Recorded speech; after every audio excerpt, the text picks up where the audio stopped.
astri splendidiores, o sanctissimi martyres, beati Mauriti, exuperi. L'observation de cette chasse, c'est une occasion exceptionnelle, effectivement, de découvrir une âme de ce type-là. Ça doit se produire 2 fois dans la vie d'un restaurateur en Europe, s'il a la chance que nous avons eue.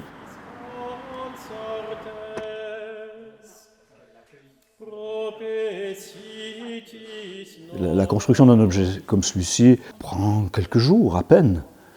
Et puis il est habillé, entre guillemets, pour l'éternité. Et puis voilà, tout à coup, les travaux de restauration le ramènent à un état proche de sa naissance. Ça, c'est rarissime. Là, je sens quelque chose de beaucoup plus réfléchi à la base. Si tu fais un visuel et tu l'utilises pour publier ou pour... C'est un objet prestigieux, mais le système d'assemblage est simple. Donc, c'est un assemblage à joint plat. Une partie des éléments sont simplement cloués, d'autres sont chevillés. Une moulure qui correspondait à l'autre côté. Plus un élément ici. Non, des scènes qui sont beaucoup plus... Ouais. Donc cette chasse qu'on sait aujourd'hui, c'est qu'elle est composée de 2 mélèzes différents.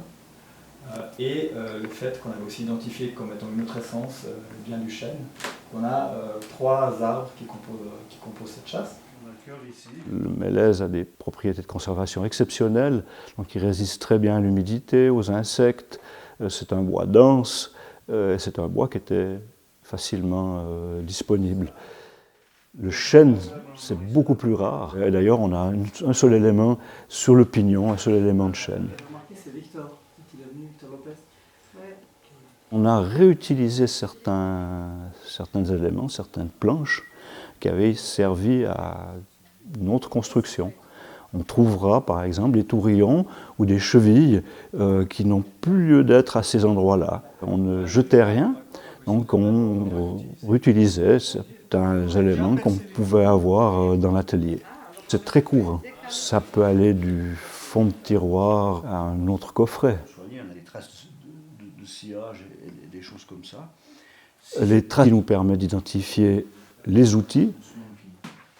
Et par séparation qui permettrait de... Donc on a travaillé avec des rabots, une hache, on a travaillé avec certains ciseaux à bois, enfin de l'outillage qui a perduré dans le temps.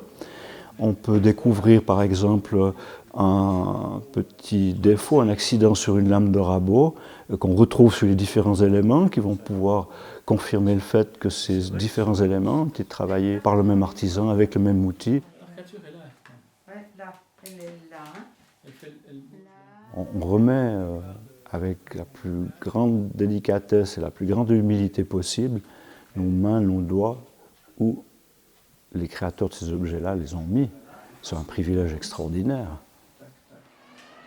Pour moi, ce qui est très important, quand je travaille sur un objet comme celui-ci, je vois les hommes qui ont réalisé cet objet-là. Ça m'intéresse autant que l'objet.